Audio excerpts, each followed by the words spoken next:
because I've been learning, because I've Okay. interviewed lots of people, that Sure. the occult, so the first title was What Former Witches Want You to Know. Right. But then I realized that there's witch, Wicca, and the deep magic occult. Yeah, there are different subsects for everyone, and I always think it's funny because they're trying to parallel the church. Oh. With And I've always thought that was interesting. kind of a hierarchy. Yeah. Laity all the way up to the... Yeah. Somebody told me that they were functioned like a cardinal in the occult. So, I do know that Satanists, if they're into actual Satan worship, because there's a difference between just Satanism and being in like the Church of Satan. But I know the Church of Satan, they have like bishops and wizards, and they call them the Grand High Priests, and it's a whole hierarchy thing, and the whole thing is just to make a mockery of the church. yeah, that's LaVey's, right? Anton LaVey's system. So where did you fall in your... I was more of,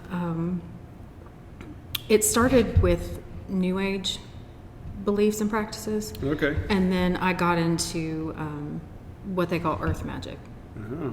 So it's basically this pantheistic thought process that, you know, everything is spiritual, everything has its own God, everything, you know, because we're all on it was the epitome of being just a hippie times a million, I guess is the best way that you can call it. But yeah, there were a lot of different things that you can get into that way, and so that's what I was. And I went from that to kind of looking into the old Celtic gods and goddesses, like that pantheon, just because I ran head forward into it, and it just kind of consumed everything. Yeah. How long were you in it? I started when I was about 19. Okay. And I didn't get fully out of it until probably about 2006. Okay. So it's from 1999 to 2006. Okay. So a little bit. Yeah. So we'll have to cover the how you got out, because that Yes, story is very important. It's neat that you started with New Age, because I met with someone recently who's in RCIA. He's leaving the New Age. Right. He was in it for like 3 years, and I sent him the questions. Yeah. And he didn't answer. He looked at him, he said, these are more occult, and I was in the New Age. But then when we Right. sat and talked for 2 hours, he and I both realized, like he was opening doors to the occult. Exactly. And that's, and I'm sure we'll get into this later, but one of the things that really, because I was raised Catholic, Okay. but I was raised in the post-Vatican II sunshine and rainbows and bubbles, and everybody holds hands, and everybody does the Orion's posture, and, you know, you walk around the church and do the sign of peace, greeting old ladies and everything. And there was so much lacking in what I was taught. Case in point, you know, I went through all of my sacraments, and it wasn't until I began my reversion journey when I was almost in my 30s that I realized that you can't receive communion in mortal sin. Like, I always thought that, well, it's forgiveness of sin. You can just, I mean, if you want to go to confession, you can, but I don't understand why anybody goes. I was not taught that. Yeah. It was not, you know, that's super important. I mean, like, you know, St. Paul says, if you know, eat the, and I'm going to quote scripture totally wrong. I paraphrase scripture a lot. It's like, I know who said it, I know where it is, but like, probably the bad Catholic in me, but you know, you're eating and drinking judgment upon yourself. And that, I was never taught that, but I was also kind of taught that, like, and I really hate it when people say this, but the all paths lead home kind of thing. And I have to emphasize that it was through no fault of my parents. You know, my father was in the military, so he was gone 6 to 9 months out of the year. My mom was a nurse, and she worked 4 shifts, like 12-hour shifts overnight. So it kind of fell on me to get my brothers and sisters, because I'm the oldest, to Mass. Well, if Mom was sleeping, she's never going to know that we didn't go to Mass, that kind of stuff. Right. And when she found out we didn't go, she got really mad, obviously. But we just weren't taught all of this stuff. And so when it was recommended to me by my former spouse that he knew I was Catholic when he met me, but he was like, oh, well, you know, have you ever tried meditation and centering prayer? I'm like, no, I haven't. And he said, well, it's really good. It kind of helps you, you know. The word at the time wasn't mindful. Like they use mindful now a lot, and it's very, very frustrating. But he said it just kind of helps you be like a better person. And so that's what I tried.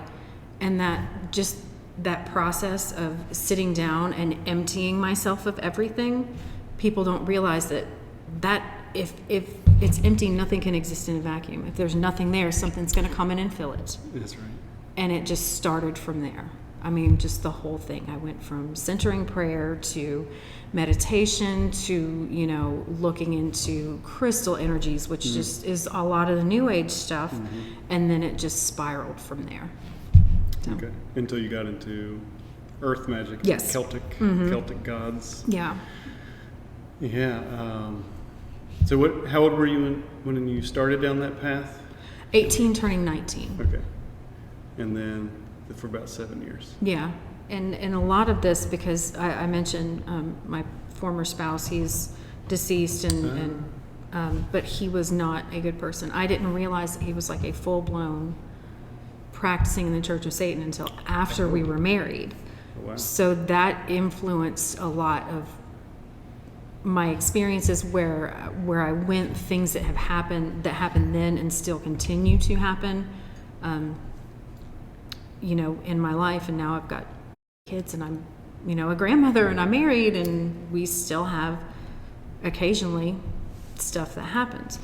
But when I moved, I was like, I was not comfortable doing that. I recognized that I had a need for God. I recognized that because everything that was coming at me, you know, there was a lot of abuse that went on in the house, of all kinds. There were things that would happen in the house that you can just tell that's not demonic. That's not. And at one time I thought, this is how your mindset gets, because you kind of get off in way, way left field.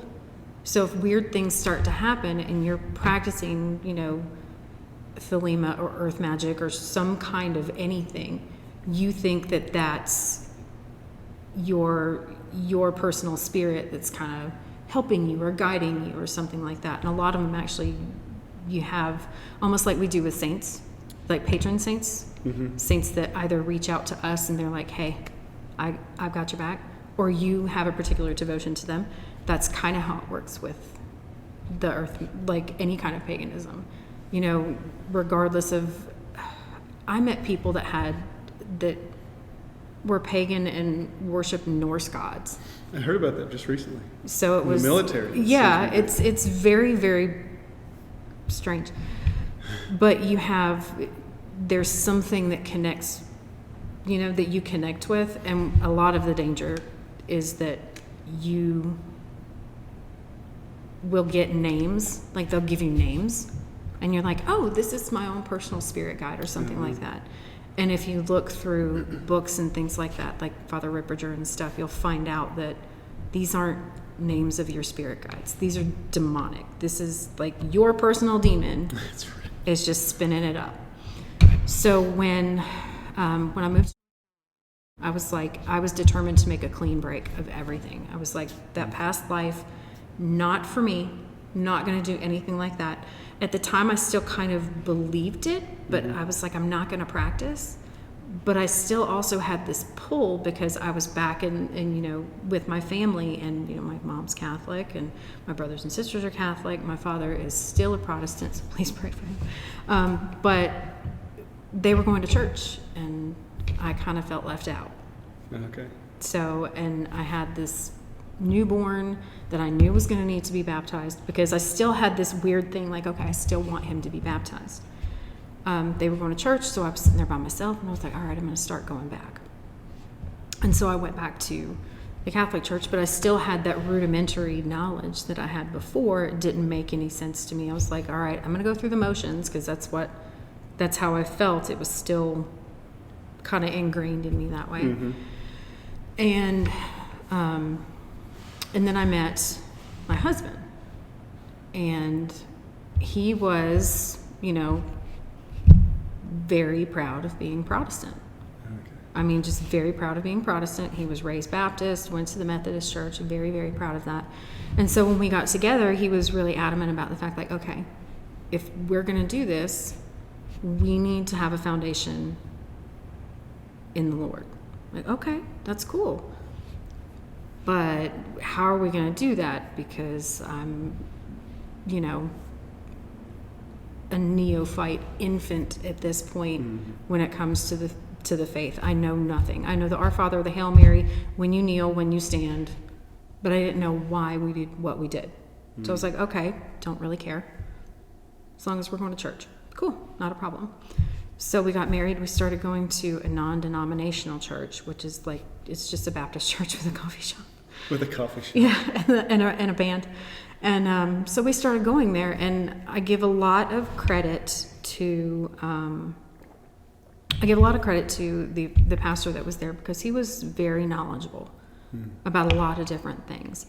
And the more I got into it, and I like to think, being a temporary Protestant made me a permanent Catholic. Yeah. In conjunction with everything else, because that's where I learned to fall in love with Scripture. But the thing is, I recognized a lot of different things.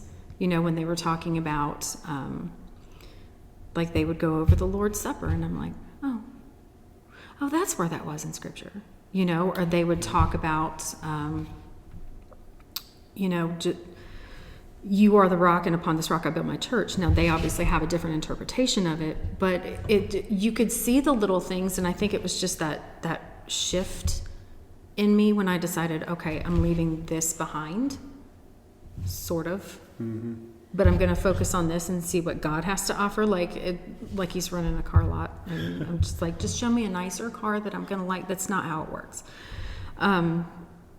So we were going to church and everything like that, and I was really into Scripture. I started praying again for the first time, like just to God, and not, throwing all these strange deities, quote unquote, into it. And then the nail in the coffin that really started my journey completely back to the Catholic faith was, we went to a Christmas service, and the sermon was, it was essentially about the birth of Christ, obviously, but then they said the only special thing about Mary is that she said yes. And there was just something that hit me so hard that day. I mean, it was almost physical, like I felt it, because even throughout all of this stuff, and it's really strange, and you might actually, I can give you a name of another former practitioner, okay, that she and I compared notes, and we had the same thing, that even throughout, like leaving the church, being pagan, practicing all of these horrible, awful things, that through God's divine mercy, I made it out of, there was always this one thread, and that thread was always the Virgin Mary. She was always there. All the time. And if you look at different pagan, occult practices, unless they just completely despise her, there's still also a little bit of respect for her, which is crazy. Yeah. So, but the Virgin Mary was always that common thread for me. And so when I heard that, like, there's the only special thing about her is that she said yes, I was like, I can't do it. So I actually went home and told my husband, I said, I can't go to church anymore for a while. I have to take a minute. I have to take a break. And he asked me why. And I started to do like a deep dive, like what is it about all of this that's going on? I mean, first of all, let's take into account that I was going on decades, plural, in mortal sin. Mm-hmm. So there's that. And then you also have the fact that, you know, when you notice little things, like there's no structure, there's nothing that has any meaning to me. And so famous last words for me were, I want to worship as apostolically as possible. I don't know what that looks like, even though I actually sort of did know what that looked like. I said, but that's what I want. I said, because I'm really tired of this like song and dance rock concert with quote unquote the Last Supper, but you know, there's gluten-free options and you're using Cheez-Its. I can't do this, you know? I just can't do this. So he told me, he said, okay, well, you know, if that's what you feel like you have to do, then okay, research it and go ahead. And these were his famous last words, because, you know, they are. He was like, but when you're done researching, you're gonna learn that, you know, this is the right way. This is the way to worship God. So I hit the books, and I mean, I started with just all of the Protestant thinkers that you can think of, you know, just all of them. And then I started working my way back. And I said, all right, here we go. Where I need to start from the beginning. I need to go back to the beginning and work my way forward. I can't go back, I have to go forward. And this whole time coming out of the occult, you notice things differently. Things that happened then that you were like, oh, this is my spirit, or whatever, or little things that are happening in your life, and you're like, oh, well, that just stuff like that happens, but it's actually the demonic influence. So there were little things that were happening, and I'm kind of like, where is this coming from? We had a house that my middle son hated to be in, because he was like, when you guys are sleeping, there's somebody walking around in here. Oh. And I'm like, no. It's just really strange little things that happen, like people's attitudes and people's moods. And especially considering the fact that, okay, I wasn't back in the Catholic Church, but, you know, we were still worshiping God. So what I did was I went back to the beginning, and I started with, oddly enough, the Didache. Okay. So I started with that because, you know, the way that they sell it is like the teachings of the 12 apostles. Cool, great, awesome, I'm in. So I read it, and I was like, this is annoying. Because that sounds like Mass. This sounds like the Catholic Church. This sounds like everything that the Catholic Church has taught. I don't like it. I'm so angry. I don't like it, because the last thing I wanted was to admit that I was wrong. I mean, that was absolutely the last thing I wanted. And there was so much internal struggle with me. It's like, ugh, toss it, you know? So I was reading a lot of stuff on my Kindle app, because Kindle was like, you had you had the Kindles and stuff. So I was downloading all kinds of books, and so they would make recommendations for you. So I started with the Didache, and then they recommended Justin the Martyr. So I read, you know, everything that Justin the Martyr wrote. And then it recommended Scott Hahn's book, The Rome Sweet Home. It recommended that, so I read that. And then it recommended Crossing the Tiber, and so I read that. And everything just kind of clicked into place. And then another thing that it recommended, which I thought was really insane, was the Summa. So I read the Summa. Okay. Like, I didn't know anything up to that point, but I read it. And the whole time I was still making notes in my Protestant King James Version Bible that my husband got me for my birthday, still making notes. And everything, what astounded me was the fact that everything that I needed to know about the truth could still, yes, they're missing books, but I still found it in the King James Version. You know, like when St. Paul says, pray for my dead friend Onesiphorus. Like nobody pays attention to that. Right, but St. Paul says it, you know, the eating and drinking judgment upon yourself. But what really got me the most, and this is fun because this story, I promise, comes full circle at some point, was John 6. So I did a deep dive on John 6. And it was just amazing to me that okay, this isn't a symbolic thing. This isn't something that you can just choose to do or not to do, you know? And at that point, I'd fallen completely in love with Jesus. Like before, I didn't have that. And at this point, I did. So the fact that, like, he says, do this, you do it. And that was the whole domino effect. Yeah. So,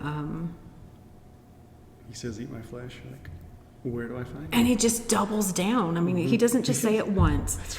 He doubles down, and he gets to the point where, you know, in the original translations, it translates to like gnaw or chew on it. Like, this is the thing. He's not playing. He's not talking about like, okay, it's snack time. No, this is legitimate.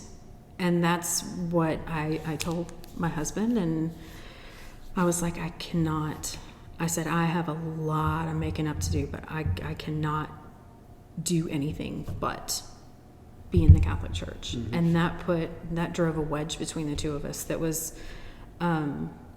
he even acknowledges it now. He's just like, you know what, that had a lot of, I believe that was a lot of demonic stuff going on that influenced that, because we were at each other's throats, like just yelling and everything like that. And I give a lot of credit to Father, because he was over at St.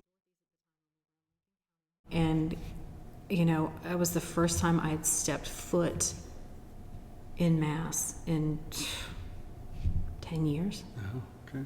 So I didn't realize that, you know, that was also the first time I ever saw someone do like Ad Orientem and have the Latin responses. And I was like, I've got a lot to catch up on. That's right. But he actually gave me some really good advice, and he said, okay, I understand. And I explained the situation to him, and he said, look, get up and go to Mass. He said, don't argue, don't fight, get up and go to Mass, because the heart arrives at the truth before the head does. I'm like, okay, cool, great. So I'm going to Mass and everything like that. And the more that, and I couldn't avail myself of confession or the sacraments yet, because my husband had to have an annulment. Okay. So, but I would still go to Mass, and it just, the more that I was there, the better I felt, but the worse things got, as far as, it was when I started, I'd been back in the church maybe back in the church, quote unquote, because I was, you know, receiving the graces from the Holy Mass, but I wasn't receiving, you know, the sacramental graces. That was about the time when I started to get really sick. And we could not figure out what was going on. We had no idea what was happening. And so I was like, you know what? I'm not going to get distracted. I'm just not going to. And then come to find out that I was diagnosed with systemic lupus. So it was like, okay, that came out of nowhere. I mean, it really did come out of nowhere. There were little things like, you know, we had car wrecks and illness and lots of anger, little things that, you know, none of the parlor tricks that people associate with the demonic activity. I mean, that's really extreme, but they hit you where you live. So it was a lot of internal struggle in our home, within our family. And it just, but the more and more I got into like coming back to the church, the more I realized that those attacks were going to come. And I just needed to accept it. Like, it's going to happen. And then trying to abbreviate this part. So my husband comes into the church in 2018.